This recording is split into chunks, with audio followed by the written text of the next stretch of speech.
सिद्धेश्वर महाराज की शपथ है, पीछे बैठने वाले आदमी को उठ के खड़े हो जाओ। देवाचे शपथ को मानते नहीं, काय पक्के कुंभे बढ़ते मानते। देखने दो ना मेरे को कितने आदमी थी, और मैं उठ करके आता तुमको लेने के लिए आगे। एक तो तुम आ जाओ सबका, वो बाया नहीं क्यों बैठे तुम लोग?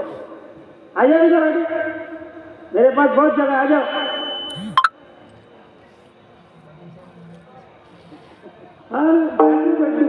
फाटक के बाहर जाने की विचार करो, फाटक के बाहर जाने के लिए थोड़ी उठाया तुमको। आ जाओ इधर, आ जाओ डायरेक्ट, एकदम मेरे सामने जगह है ना काफी। बाया तो भी शर्म नहीं, यहाँ तो 50 आदमी बैठते हो। आ जाओ इधर मेरे पास, मेरे पास आओ, मेरे पास सरको सरको, आ जाओ।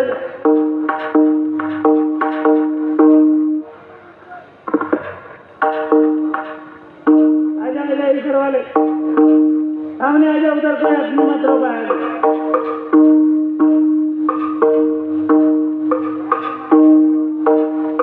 गाय के पीछे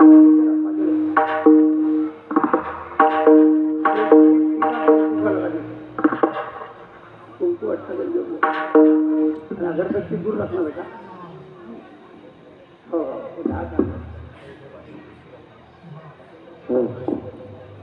वरुण या वरुण, अभी अच्छा लगा ना, सब लोग आगे आ गए।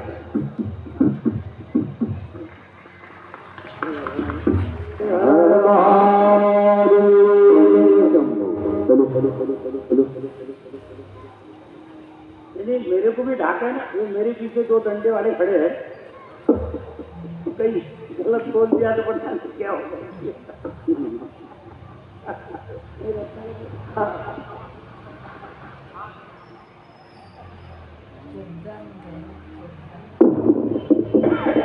आता काय करायचं करून घ्या भाऊ।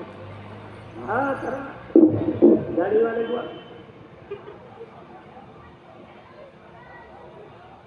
तो कोई हरकत नहीं, घबराने की जरूरत नहीं। फक्त मृदंग वाले का भी आवाज ठीक कर दो। नहीं आओ ना, इसके पहले मेरी बदनामी होती, महाराज मारते।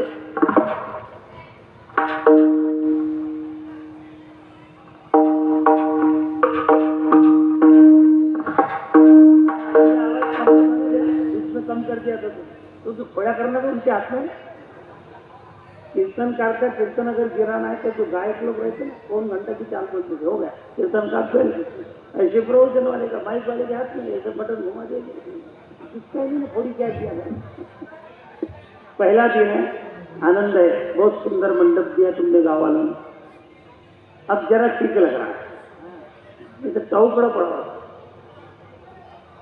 4-5 ढांडे यहाँ बाल्टी के बीच, 25 ढांडे पीछे, सूर्य के बीच में भर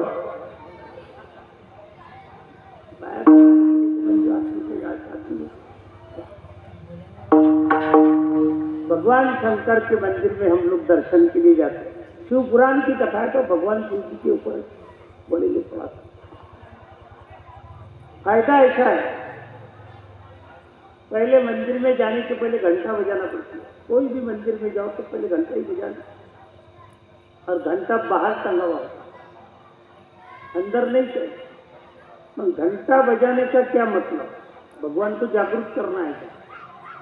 नहीं, घंटा बजाने का मतलब कि हम घर से जब निकले भगवान के मंदिर में दर्शन करने के लिए, तो दर्शन करने का पूरा फायदा हमको मिलने को है। तो हमारे दिमाग में अनेक विचार है, पता नहीं क्या क्या विचार लेके चले। प्रपंच के दुख है, मान अपमान है, कहीं जाना है, कहीं पैसे का टेंशन है, कहीं संसार का टेंशन है, कहीं बीमारी का टेंशन है, कहीं झगड़े का है, कहीं मान अपमान का है। अनेक प्रकार के विचारों को लेकर के तुम मंदिर में जाके मत्था टेकेंगे तो कोई फायदा होने वाला। ये सब भरा पड़ा है, सकारात्मक विचार की कोई गुंजाइश नहीं। हरेक के मस्तिष्क में नकारात्मक विचार भरे पड़े मारे, इसीलिए जनता झुकी। साधु भी नहीं, अरे नकारात्मक विचार कर रहे साधु लोगों की भी, सकारात्मक विचार करेंगे वो सुखी रहेगा, ईमानदारी से बात। मगर ये विचारों को लेकर के अब उस पवित्र मंदिर में जाएंगे, उस पवित्र परमात्मा का दर्शन करेंगे, तुम्हें फायदा नहीं होगा। इसलिए पहले घंटा बजाई जाती, घंटा बजाते बराबर तंद्री टूट जाती कि हम कहाँ आए, अरे प्रपंच की से छोड़ करके भगवान के मंदिर में आए। तो ये इधर की वायर टूट जाती, इधर की जुड़ जाती भगवान के मंदिर में, इसीलिए घंटा बजाया जाता है। और घंटा एक नाद ब्रह्म है, आवाज जिसका होता, आवाज का दूसरा पर्यायवाची शब्द है नाद, नाद ब्रह्म। अब देखो कैसा है, हम लोग जब जो भी कोई साधु संकीर्तन करने को लगाता तुमको, ताड़ी बजा के भगवान का नाम का नामस्मरण करना, इसको संकीर्तन बोलते हैं। कीर्तन अलग, संकीर्तन अलग। संकीर्तन में केवल परमात्मा का नाम संगीत के साथ ताड़ी बजा करके नृत्य करके, इसका नाम है संकीर्तन। तो संकीर्तन में सब शामिल होते हैं। कीर्तन में अकेला ही व्यक्ति कीर्तन करता, बाकी के सुनते हैं, उनको बोलने की इजाजत नहीं, लेकिन संकीर्तन में सब लोग बोल सकते हैं। तो ताली बजाने से क्या होता है? ताली बजाने से जब ताली की आवाज आती है, अच्छा ताली बजाने से जब आवाज आती है तो, अथवा घंटा बजाने से जो आवाज आती है, अथवा मृदंग बजाने से जो आवाज आती है, तो नाद कहते हैं। और परमात्मा का मुंह से नाम लेना, नामस्मरण करना, ओम नमः शिवाय अथवा राम कृष्ण हरि, अथवा जो भी कोई भगवान का नाम लेते हैं, ये शब्द निकलता है मुंह से भगवान के नाम का, उसका नाम है शब्द ब्रह्म।